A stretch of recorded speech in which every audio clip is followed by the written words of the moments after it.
being here this afternoon. Gotten great reviews, which is wonderful for us. And as you can tell, we're a pretty tight-knit organization, and we really enjoy what we're doing.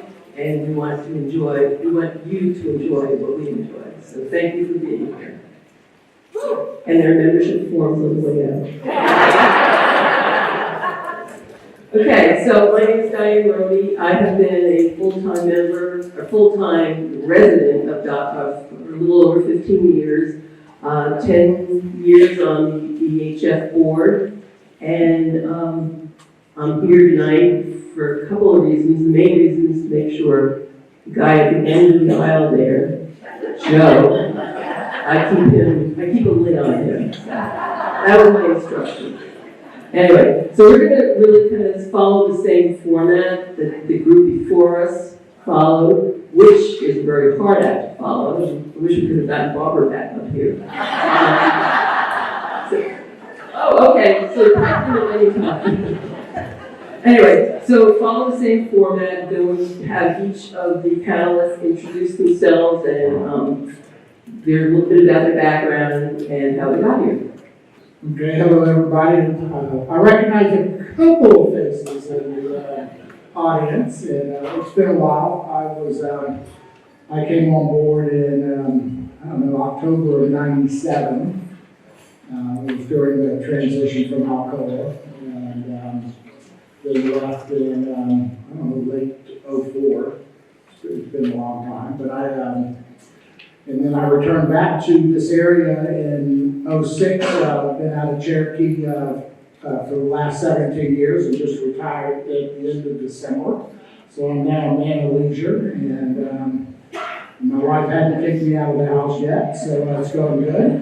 And anyway, so I know a little bit of history about Dataw, just from whether it was building the clubhouse or this addition, and I was just telling Ted how nice it looks with the renovation. I'm sure it needed it after 15 years. So anyway, I'll pass it on to Ted. And in my first year, I helped plan and execute the 25th anniversary. So that was one of the things I did the first year I was here. So it's kind of neat to be here for the 40th. Thank you for having us. I have been from an advertising marketing family. All my family talks with notes rather than extemporaneously. So I'm going to talk about some background, some issues after Mike goes down this side. One of the reasons I want to tell you later is that many of you were not here in a very troublesome time, at least I think it was, when we became an island without Alcoa. So I want to give you some notes on that a little bit. Thank you. Thank you. My name is Dave Britton. I started working here December 1st of 1996. I followed Bill Hall as the second golf professional.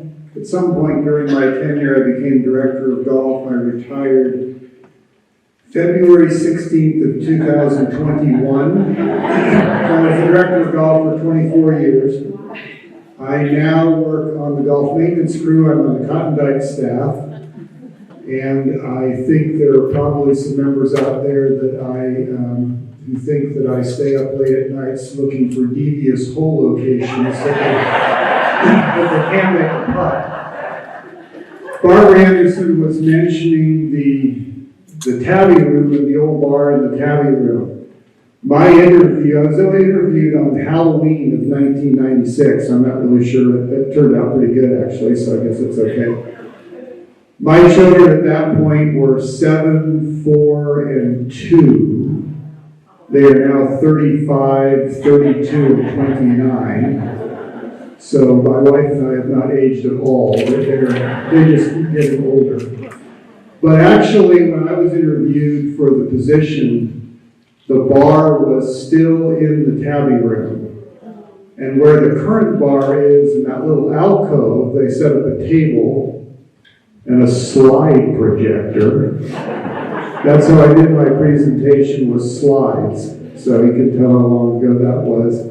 But when I came back to start at Dataw, December 1, the bar was gone. So that was in case anybody wants to know when the bar disappeared, it was November of 1996. Because that's the only month I wasn't here, so.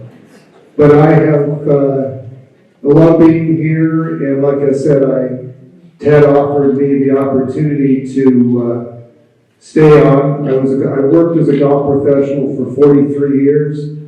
I'm originally from Columbus, Ohio, and we moved here. When I was interviewed for this position, we were currently living in lovely Akron, Ohio, so I've never lived in Akron, don't.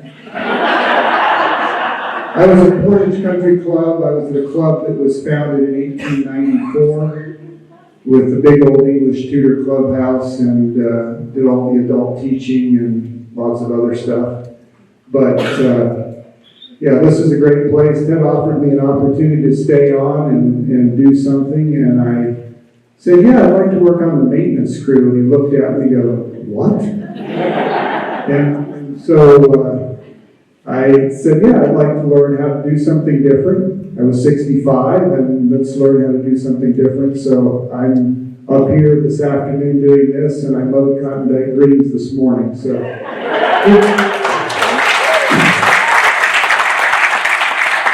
And unfortunately, I have to sit next to Wells. You're the short straw. I'm Wells Morrison. I originally came to Dataw in 2011.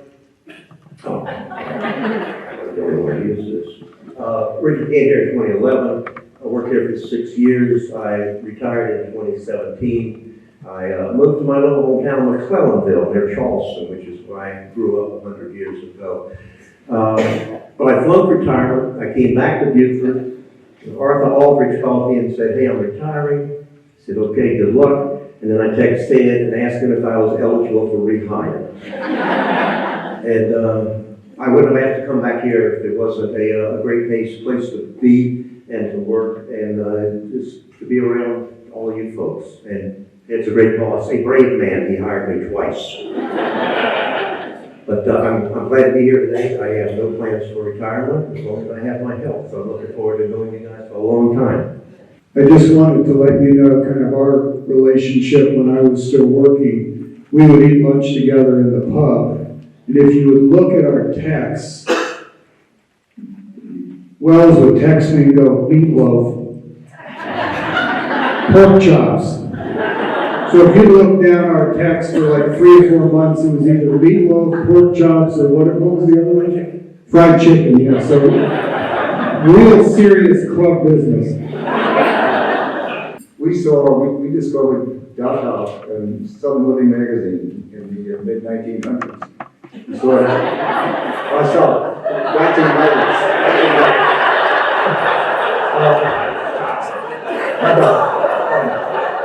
And we saw the advertisement. We came down here in 2003 and took a look, and we bought here and built a house and moved in 2004. So we've been here almost, it'll be 20 years May 1st.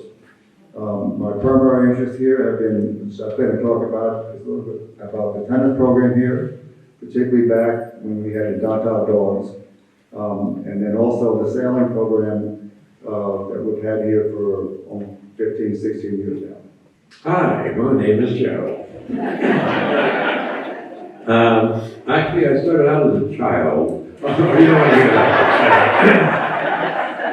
I grew up in Cincinnati, Ohio, became a pharmacist. I joined a research company that moved me to New Jersey. So I spent most of my life in New Jersey, and I'm happy to say that I met my wife. We've been married 51 years. On the tennis courts, I'm not as good as these guys that went to nationals, but I'm known as Jersey Joe. So I adopt that name. I've always been interested in history, especially American history of the Revolutionary War and the Civil War. In Clinton, New Jersey, I was the founder of a Civil War roundtable discussion group, and we were happy if we had 8 people came to a meeting. I come down here and I go to the first meeting at Low Country Civil War Roundtable, and we have people like Larry Rowland who speaks there, and Dr. Weiss from Dataw Island, and we had 300 members, almost 200 people coming to every meeting. So I was blown out of the water. So I've been very active in that. I'm past president of the Civil War Roundtable. And here on Dataw, it was actually with Jack Brown, my neighbor, who talked me into getting involved in the Dataw Historic Foundation. And I've really loved it ever since. And I primarily am working on becoming a historian, and I give many of the presentations to family members, and we also give presentations to people from outside of Dataw. Either they come through our datawhistory.org website requesting a tour, and we're also working with the University of South Carolina, Beaufort in their adult education program called OLLI. You'll all know about OLLI, Australian Lifelong Learning Institute. So we bring a whole group of 30 or more people in here to educate them about the history of Dataw and give them a tour of what we call the ruins. And so I'm happy to be here and looking forward to learning more about the beginning of this group at the table tonight. Diane? Thank you, Joe. So I'm going to direct my first question to Robert. And being first general manager, tell us about the interaction between Alcoa and the DIOA. Okay, well, when I first came, I was hired by the first club board, but I was actually still it was in the transition period, and Bill Cochran was still alive, and Alcoa was running the show for about a year, kind of in that transition time. And so we had the club and we had the DIOA, and I'm sure it's fairly still similar to that now, where I think the club, back then, the club had all the employees, owned all the employees, but DIOA ran all of the grounds and security and common grounds, etc. And it was, it was still the original group of residents or club owners. It was the first generation, and they all, there was not a lot of animosity or friction between the two groups at that period of time. They worked very well together. And even with Alcoa, I think probably the biggest issues, which will come up a little bit later, I'm sure, is that it was a transition period. And, Alcoa was still here. They were still selling land, and they were still building houses. And, the subsidy agreement was, still funding, a significant portion of the club. And, there was just a lot of transition going on. But it was an interesting time, and I think as all developer to owner transfers, there is a little, I hate to say a little bit of mistrust, but, you start opening closet doors and finding skeletons, and then, people start saying, well, you should have known this, and back and forth. And, at the end of the day, though, the groups did work well together. And Alcoa, at least from my perspective at the time, stepped up and repaired or remedied, the big issues. And I just, from a DIY perspective, I remember there was a lot of drainage issues, especially in the middle part of the island with a lot of the storm sewers. And, I think a lot of folks, though, when they come here, and myself included also, you really don't understand, even though you're not on the ocean, the effects of the tide and the effects of the salt in the air, what it does to infrastructure. And I just remember in the very beginning, back in 98, 99, looking at some of all of these stormwater retention ponds and other things, and we're having lots of issues with just dealing with that. And so when exactly did Alcoa leave? Well, 06, when they finally gone, was that when the subsidy agreement finally Yeah, so, when I was here, we were still, I think we had 300 or so members, golf members, and 300 or so houses. Jim probably knows a little more about that then. But, so it was a big growth period and a big transition period. Like I said, Alcoa subsidized all through my tenure. And I know Jasper talked about it a little bit later when, and I was talking to Dave a little bit too about it. There was, we had a lot of property sales going on in the late 90s. The difference was that in the very beginning, almost 80–90% of the original purchasers were all golf-centered folks. So they were coming here as golf members. And as time went on, and especially once you got into the resale side, that percentage dropped from the high 70s, 80s down to the 20s and 30s. So it was, and not that was, a member was a member, but it was definitely a change, and the subsidy agreement was on golf memberships. So I think Alcoa was starting to get a little bit concerned that that 500 number may not ever happen. So they were kind of worried that the people at the end of our table here, Joe and Roy, and their tennis were taking over. I wouldn't say that. I think it was, and I was talking to Dave a little bit out in the hallway about it earlier. One of the, before the One Island concept, owners were, you could stay here and drop your membership. And so that was becoming a concern back then. And, I think, I'm sure this came up earlier, but I think the original, Alcoa Dataw mindset was that, most of you guys were coming down from up north, you come down, this would be your retirement kind of portion of your life, whether it was 5 years, 10 years, and then you would leave. You would go back north, or you'd go back to your grandkids, or, this was a phase. It wasn't going to be, a toes up issue. But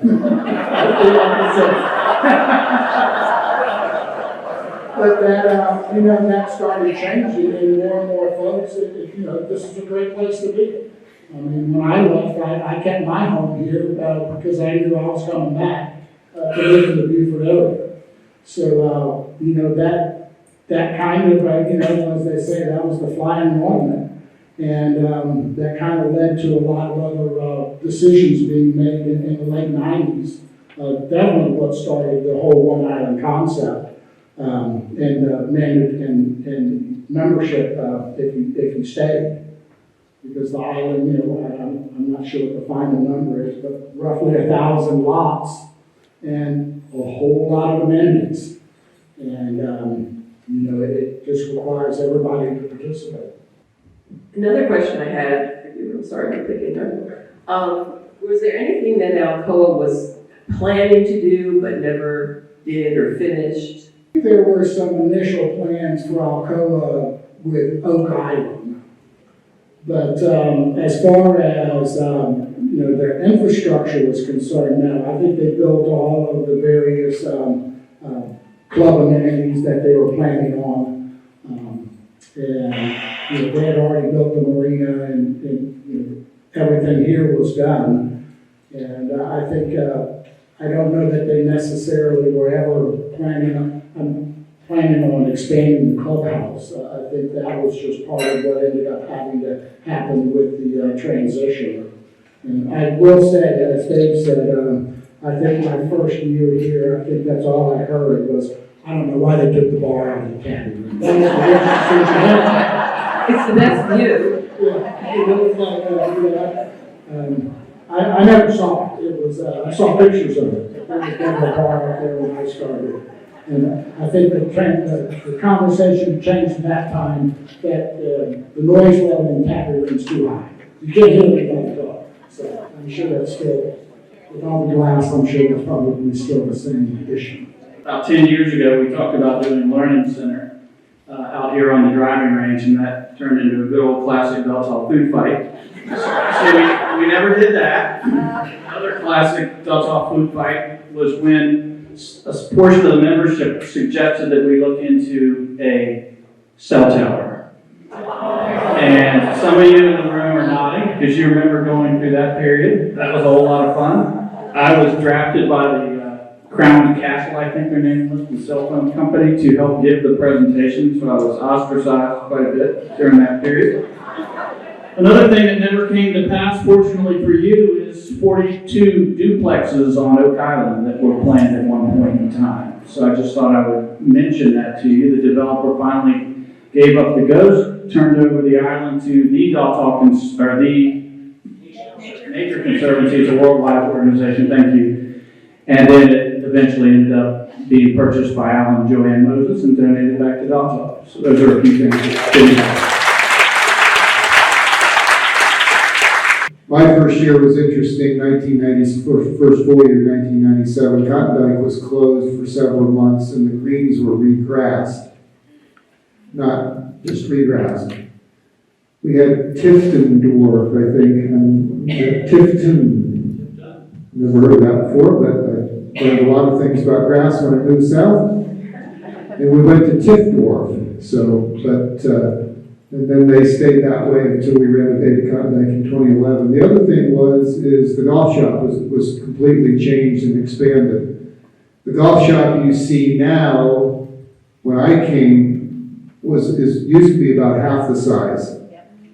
The two posts that you see, big pillars in the golf shop, behind those used to be a storeroom and my office, which consisted of a metal desk in the storeroom. And then where you see the front door now, that left-hand side was an outdoor breezeway. The bag room consisted of rolling bag racks that could hold 300 golf bags for storage. This is the number of bags we have in storage. 1. So we changed that. My office was added on. The office, which is now Chris Furd's office, was raised up. That used to be the bag room. It was raised up and that office was created. And I told Ted and Robert this, that their office, during the 3 months basically they just leveled everything inside that part of the clubhouse. So the golf shop moved to the offices where the copy machine is. That was the golf shop. Robert came in shortly after all this, and I told both of them that their office used to be the bag room.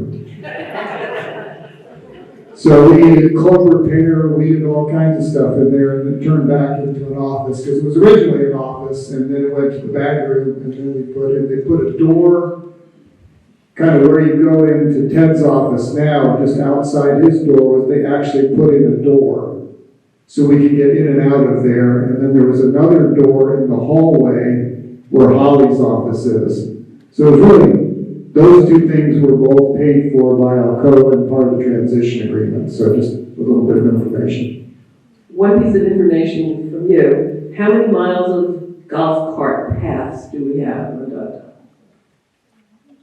Absolutely no idea. Ted probably knows the answer. Yeah, there are 11 and a half miles of golf cart paths on Dataw. I will tell you that for those of you that were here before the concrete paths, I had an arrangement with Brian on Christmas Eve. I said, look, you go home, spend time with your family, and I'll be here on Christmas Eve. And if we used to have cart path signs, now if you play golf and it's cart path only, there's a sign typically on 1 and 10, and that's it. We used to have cart path only on one side, 90 degree on the other side on every single hole, except the par 3s, because they were always cart path only. And I said to him, if you need me, looks like the forecast for Christmas Day is going to be bad, I'll be more than happy to run around the foiling on Christmas Eve and flip all the signs around. Well, this is the old cart paths. So those of you that had the pleasure of driving on those, just get a good visual before I tell you this. So I got in a golf cart and it's raining, and I'm basically, as my wife always says when I use a golf cart, you use the brake? I said, no, I have one speed, floor. So I'm going around the golf courses, and I think I did both courses in 50 minutes, forward, turning signs around, and I got done, and I thought, you know, I've never operated a jackhammer, but I think that I just did. Like this for 50 minutes driving around the golf course, but can I tell one other story? The new cart paths. For those of you who are new here and came after the cart paths were done, in the golf shop, as you can imagine, we hear just about everything. Some of it's nice, some of it's not, that's okay. I've told Brian now that I've gone to work for him, I said, you have no idea. I said, when you stick the pin in the middle of the slope on 18 Cotton Dyke, every single member comes in the golf shop and tells us about it. You don't hear anything. So I said, just remember that. But the first hole that was done was number 3 Morgan. I don't remember why exactly, Ted, why 3 Morgan was the first hole completed. And I had members come in that we opened that we had people routed all over the place during this cart path renovation project. And members came in after, and of course, folks are complaining about this, that, and the other thing about the cart paths. We finished number 3, and I had members come in that day and go, so is that the way they're all going to be? I said, yeah. We'll wait as long as we have to get this project done. That is absolutely amazing. Because just the other 35 holes were just the old asphalt. So once we got that first hole in, it definitely got sold. Everything got a lot easier. Thank you. Let's talk about significant events, and I was going to ask Roy to talk to us about the building of the tennis center. It was a small trailer, and Donna was the head thrower, and she basically had a little place for a desk, and then she had a place where she could string rackets. Some people Jim McCormick was one who really got involved. I think Dale Martin got involved, and the push was to let's get rid of the trailer and let's get a real tennis center. And to get it done, we had, I think it was like $40,000 of volunteer money from about 40 or 50 members. The push was for the tennis members to give $1,000 if you could. And that provided, I think it ended about $40,000 of seed money. And then with that, I think Jim McCormick, who was on the board, I think he was in a financial position on the board, went to the board and was able to get the balance of the $240,000 or $50,000 or whatever it was to build the tennis center that we have today. But it really was a lot of members who contributed to that to get it going, and a lot of work by some active people to convince the board to get it going. And I think now we have the tennis center's been there for 12, 15 years now, and it's very, very nice. And And I'll go on. go on and tell us about the dog. Okay, and that, one of my favorite stories, I got here in 2004, and we had maybe 4 tennis teams. The top level we had was a 3-0 team. It was like 2 men's teams and a couple of women's teams, but we were just getting going. We were playing in the Hilton Head League then. It was before they had the CCTA League, so we had to travel to Hilton Head for all our matches. And I got here, so there were some pretty good tennis players here. And I asked them, what do you guys? 3-5, 4-0? They said, no, 3-0s. And I said, if you know what that means, that it's like a handicapper in golf. They're his handicap. Anyway, there were some good tennis players. I got on that team. We played in the Hilton Head League. We won every match in the league. After that, you had to go to states. We got sent up to Seabrook, where you played all the league champions. from the state of South Carolina. We ended up winning that. The next level was to go, we went to Birmingham, Alabama, and we played all the state champions from 9 southern states, and it was basically all the southern states. It did not include Florida because they have their own section, but from Arkansas and all the way up to North Carolina, Tennessee, Kentucky, Georgia, Alabama, Mississippi.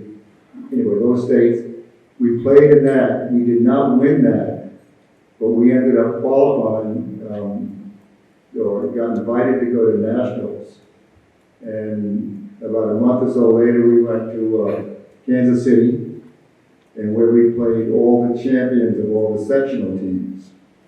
And lo and behold, we ended up winning that pretty handily, and we got a national championship and came home as national champions.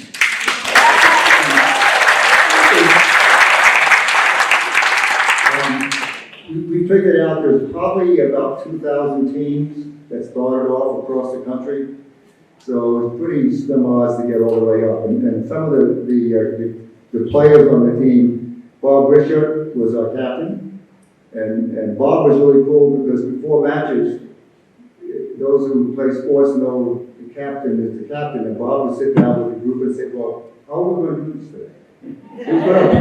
Here's what I'm thinking. What do you guys think? So it really worked out well. In addition, Bob is still here. Chef Raskin was on that team, and I was on that team. That's the 3 people, who were the 3 left who were on that team.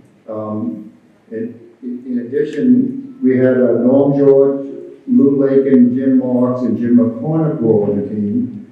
And sadly, those people have all passed on, but they were a very integral part of that team.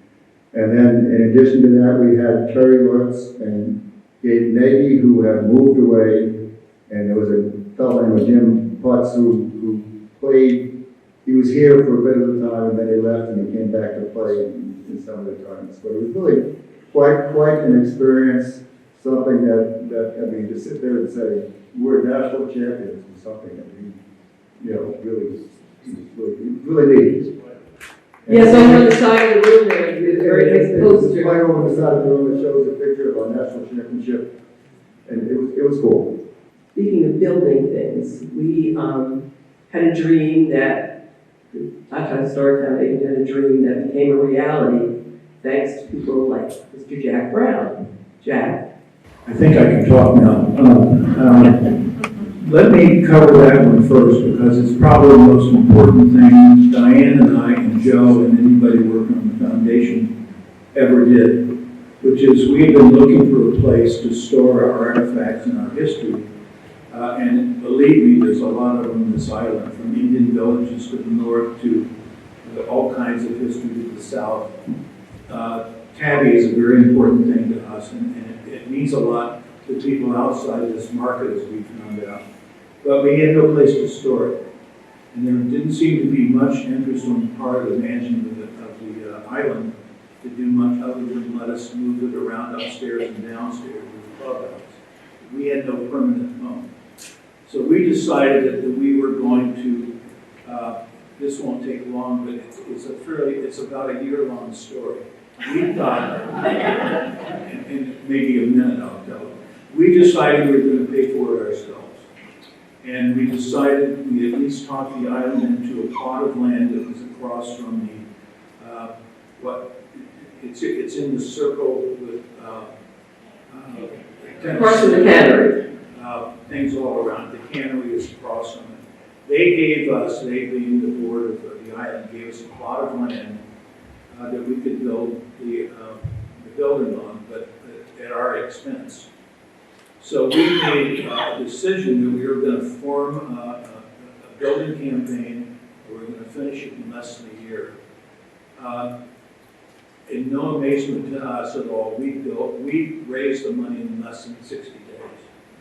And we went out to the island and said, this is your home, this is your place to store these, this is your place to come and enjoy it, particularly to let visitors come and enjoy it. It's been a huge important impact on people coming to visit the island. So we built, that with $175,000 to build that building, of which 2/3 of it was from people on this island, and build it almost in record time. It has become a huge success and a very proud moment on our part. And if you've gone over and seen it lately, we try to change the exhibits all the time.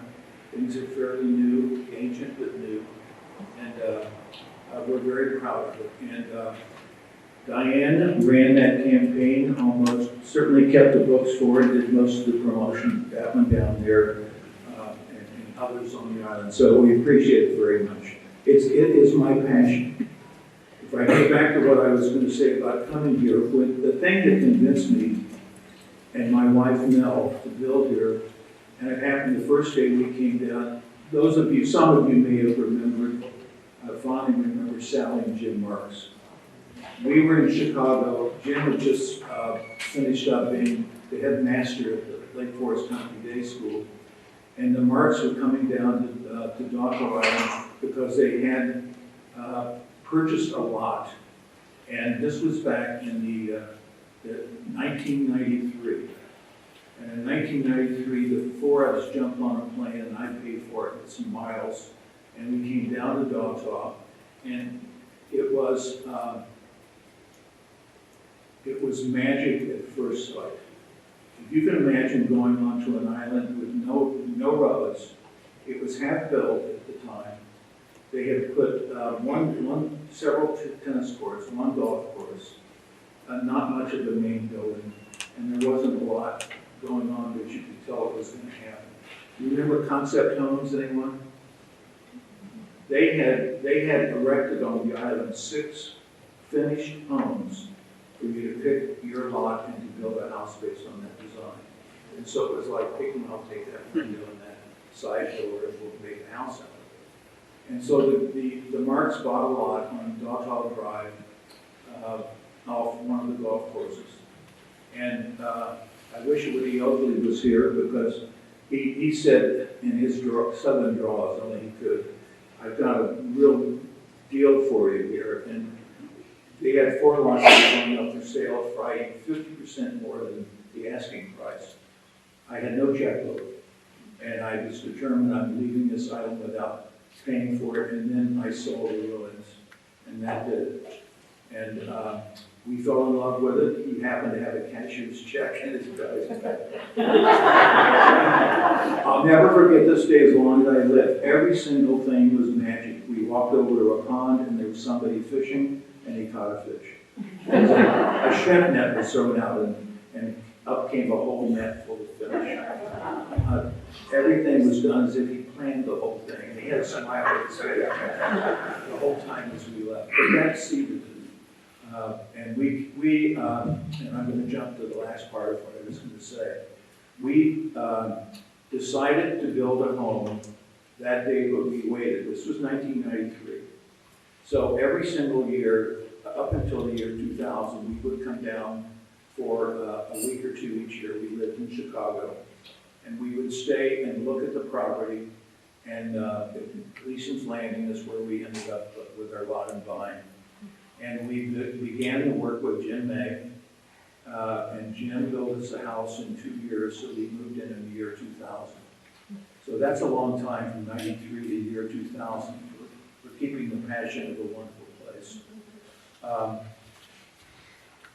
Let me go to the tough times, which is the end of what I was going to say, is how do you talk about what happened when the year 2000, we arrive here, and Alcoa is on their way out the door. And then things started to happen. And the first thing that had to happen was that we needed, can you hear? Oh, so the year was 2000. The island was told that Alcoa was leaving, and we had to start. What was that? We had to start, we as the residents of the island had to start to handle their own show. And that became the first major step after Alcoa leave, was everyone had to be a member to live on the island. Now, if you think about most of the island were already members, but there was a faction of people, over 100, that did not own property and had no intention of buying anything. They were staying on the island in small homes or owned the homes but didn't have to become a member. That became the beginning of a huge 3 or 4 years of troublesome times for everyone who lived on the island. The end of this is, it came out okay at the end, but the first sign was several people who chose not to be members filed a lawsuit. And that lawsuit turned out to be 4 years long. And talk about tough times. You would find people in 15 to 20 cars in front of the house, and they're all meeting to cause some overthrow. They're the people who chose not to stay around for the island. And it took a long time to finish it. But it turned out to be, obviously, the fact that so many of you here now today is a great faction. It's a big success story with some trouble right in the middle of it. That lawsuit, again, lasted almost 4 years. You remember, those of you who were there, it lasted that long, 3.5 years. So today we are a much better island for it. I love living here. The only sad part of my news, I lost my wife about 5 years ago. But my kids love this place. They come back. I should tell you, I'm not a full-time resident. I'm a half-time. I spend 6 months up north, and that's where my family is. But I'm on as many committees as I can. And I was a volunteer for the board with Bill Paddock. Is Bill still here? They're moving this week. Yeah. These are dear friends of mine, but the first day I got down here, I told Bill, I met Bill, and I like Bill and Joseph very much, and I said, I want to volunteer. I can't be a board member though. I'll be on committees, I'll work for you any way we can. And he didn't throw it in my lap, and we decided we'd work together. So we worked together on during the lawsuits and during the first long-term marketing plan for the island we wrote, along with 10 other members of the island. Can you hear me? So there's a long-term master plan that Bill and I and a committee of 12 volunteers in this group wrote. We didn't go with outside consultants. We wrote it ourselves. So today I'm a proud member to be on this island. I have no idea how long I'm going to stay, but I love it, and thanks for taking up as much time as I did.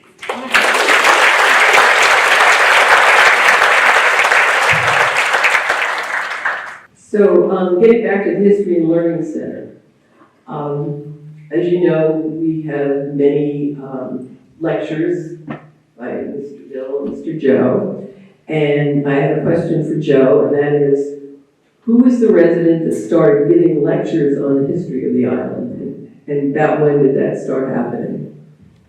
Yes, well, my first recollection is that Joel Holden made the first PowerPoint presentation on 12,000-year history of Dataw. And he would offer it in the cannery, and we would try to squeeze maybe 20 people in there because we needed a projector and the slide and screens and all that stuff. And but he really was the one who started first telling the story of our long history. And we knew about the 12,000 years because, as you heard earlier today, Alcoa did 100 and something archaeologic digs, and we had the evidence and the artifacts showing the different eras of people here before us Europeans showed up, which was 1514. The first the Spanish landed in what's now South Carolina. And so Joe Holden really started that.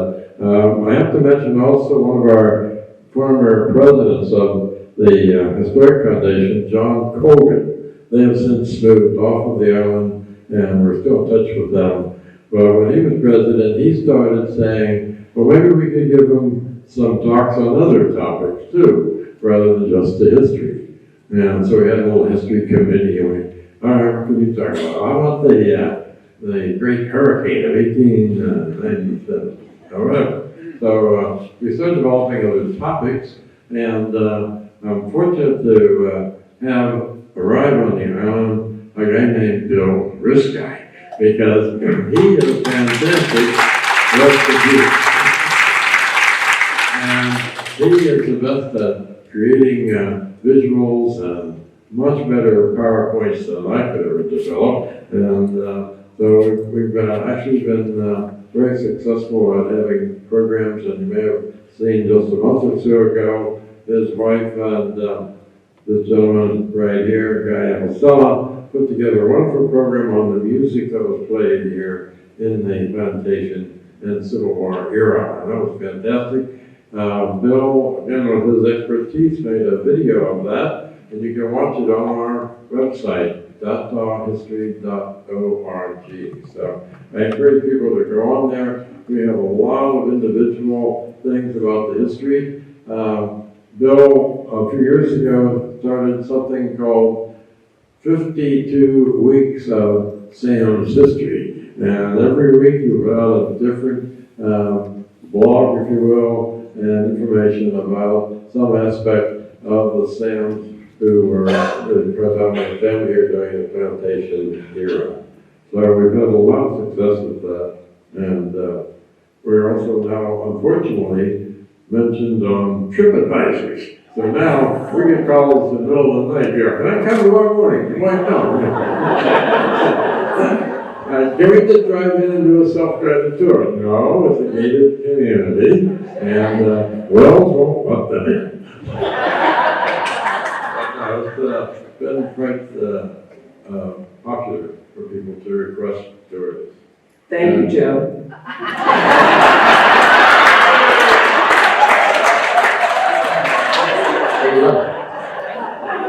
So getting back to significant events, well, can you share with us what has been your most significant event here on Dataw? And I think I know what you're going to say. Okay. How many of you were here for Matthew? A lot of you experienced it and lived it just like I did. Everybody else that came back, but that was by and large certainly the most significant thing that we had to deal with, particularly in security. We were fortunate. We had Ted signed off on it, so it better work.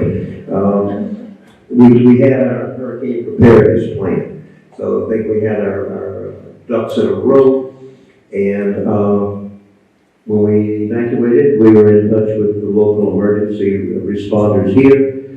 Those of you that were away were seeing Ted's informational emails. And you may have run into people from other communities down in Bluffton who had no idea what was going on, but you were able to tell them based on the information that Ted was putting out. He was like a little, I don't know, squirrel over the corner there. He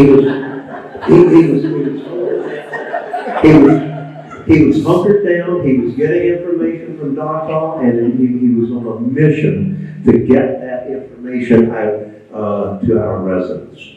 And then, fortunately, we were allowed to return. The Ladies Island St. Helena Fire Department, which we have a good relationship with, they had given us the first push through here, and then it was everybody was working very hard to get the 2,000 trees that we lost cleared so you could come back home. And you'll see this every time we have a hurricane. We're going to come in first. We have the re-entry passes. They won't let you in. There's no point to come. You'll have no place to go. You may have no power and things of that nature. But that was the most memorable event. And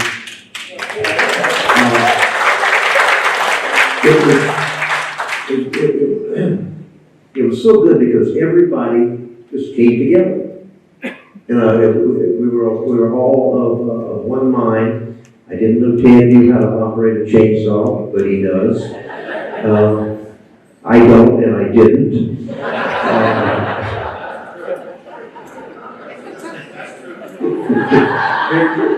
I had more important security duties to take care of.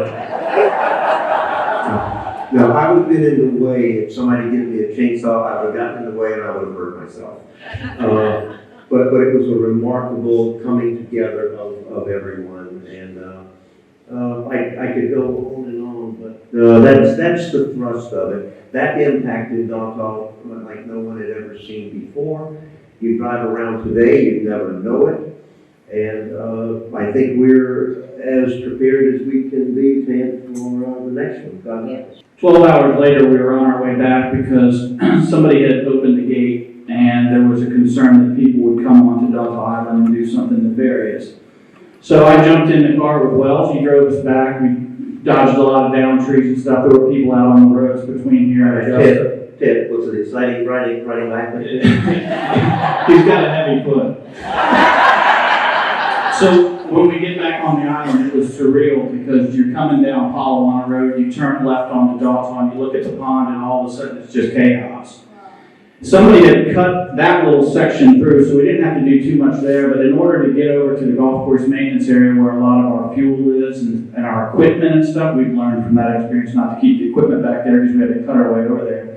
And then going up to the marina was a real depressing moment when you walked out on what was left of the gangway and you look out and you see 15 boats piled up in the corner on Sparrow Nest and masts sticking out of the water with tattered sails hanging there and stuff like that. But while we were in Augusta, interesting was that, so we have this hotel room, my air conditioner was broken, my family's room, so that didn't work very well for me. So I tried to stay out of the room as much as possible, and so we walked across to the mall, across from the hotel room, and we walked into, of all places, to get some food, the Bonefish Grill. As soon as I walked in, 3 tables at Dataw residents. Adds to what we talked about earlier today about the community, the sense of community here. And that was the day we all came back to Dataw. And I believe it was the Wednesday after Hurricane Matthew. And obviously driving onto the island, it was kind of, we were cleaned up by then, but it was still kind of heartbreaking. But that afternoon, all kinds of emails, come to the pub tonight, free food. And we all gathered at the pub, and everybody was just so happy to see one another and to celebrate that we're back where we belong. That's my significant memory of that event. So. Hey, Diane? Yes. I think it's really important for everybody who wasn't here or came afterwards, how magnificent a job Ted did with FEMA. You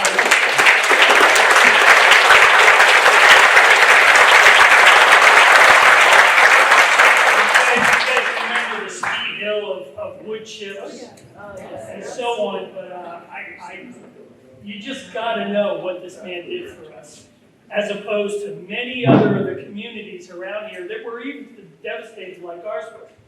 But this guy saved our ass.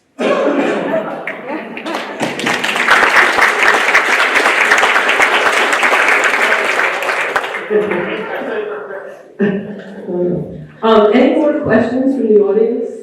Door by door, Wells, I'll let you chime in. There were 48 souls on board when we returned, and most of them, to a person, would say they would never do it again. No, that's exactly right. What we do, the cops aren't going to come on here and arrest you if you don't evacuate. But it's a foolish thing to do, and you're risking your lives, the property. You just deal with that later. But really, the way I look at it, if I lived here, I would just plan an unplanned vacation. Go to Asheville, take a couple of grand out of the bank, and go up to Asheville and enjoy a nice vacation away. There's nothing you're going to be able to do here. Your presence is not going to protect your property or your spouse. So, I mean, most of everybody's retired. Go enjoy it somewhere else. That's the main thing. Just don't do it. I think it was Liz had her hand raised. That's a very good point. And at the end of Cotton Dyke is a very, very old black cemetery. I'm not Cotton Dyke, yes. And it's been visited by Dataw people, but for the most part, either considered taboo by the black families or not appreciated from those who want to come to the island. They don't think they're welcome. We didn't have much visitation of the black people in this community until John Colgan came up with the idea that it should be celebrate and appreciate and allow them to be part of this, all of the same family. That we invited the entire community of this surrounding area of black people to come and visit us for the day. And the night before, I can remember the downpour of storms. It was a terrible storm, and the rain was still on the ground. 250 of them showed up, and we had an open gate for them, and there was somewhat of resistance up to that point, and they were not welcome or they weren't allowed, they thought. And those 250 people, we sang songs together, we shared food together, and it's been a wonderful relationship ever since. And you can tell today how much the Palawana community of black people appreciate Dataw and didn't, certainly didn't before that happened. It was magical. Thank you, Liz, for bringing.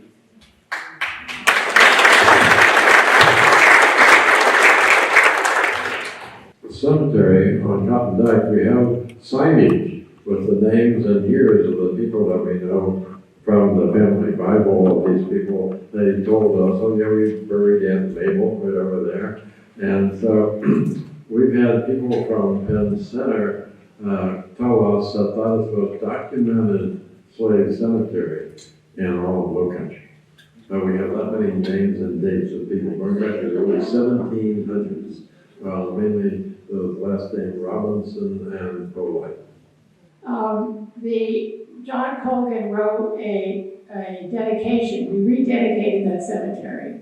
And John Colgan wrote this dedication. And Mr. Robinson, who lived on St. Helens and then ended up living up in Harlem in New York for many, many years, would come back every couple of years, and he'd come over to the cemetery and we'd take him to lunch.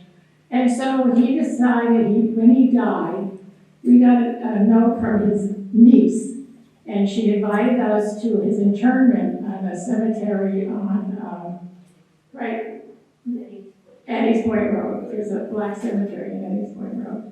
And at that dedication, his family asked that the letter that John wrote for the dedication of the cemetery on Cotton Road go into his coffin. It was just the most touching thing. And unfortunately, we're still trying to get to see if Mr. Robinson's family supposedly he had saved a lot of things. He'd written a family history. And over the years, we're still trying to see if we can get part of those things so we can display them in the History Learning Center. Thank you. Sorry. So any more questions from the audience? Anybody on the, sorry. Flowers are blocking it. Sorry, I just want to know if Robert thinks that the original vision has now been achieved, or how do you see things? And I would have to say, I think it's turned out better than I would have expected. You know, because I was here during obviously a lot of construction, but as Jack said, there were some troubling times.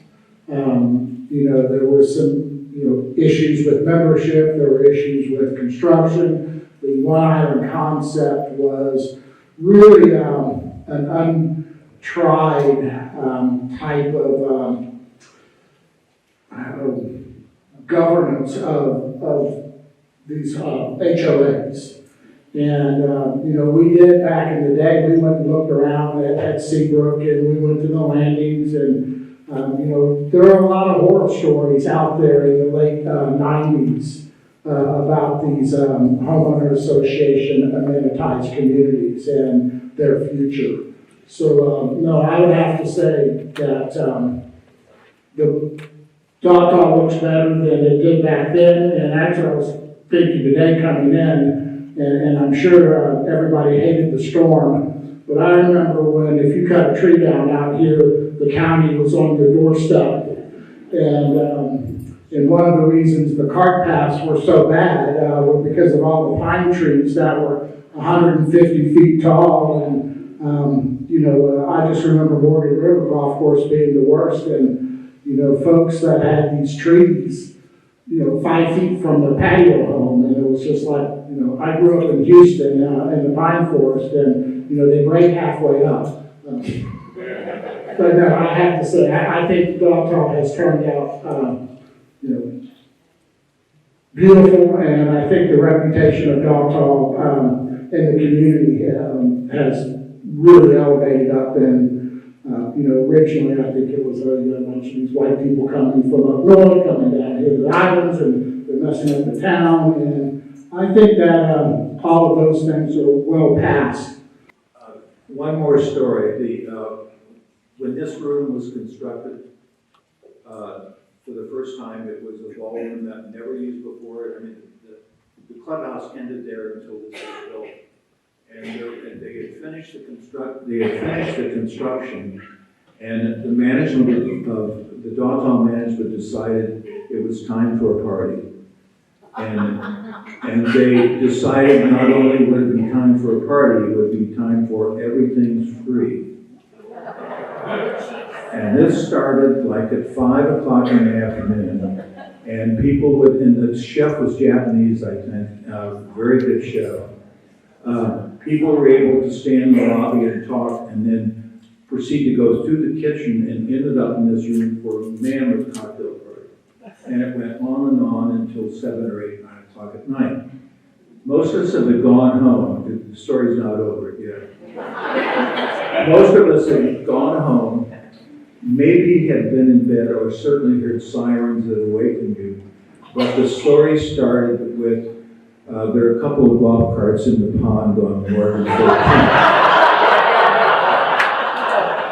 Broken mailbox over on Cotton Dyke Road. By the time the morning came, there were like reports of 30 to 40 different incidents on the island. That was the best night a lot of people have ever had.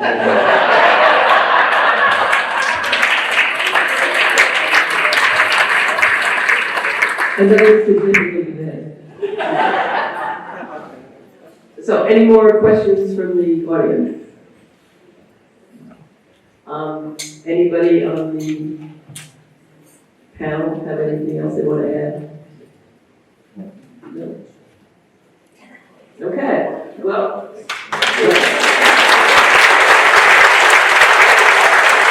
Thank you all very much for that. Membership forum.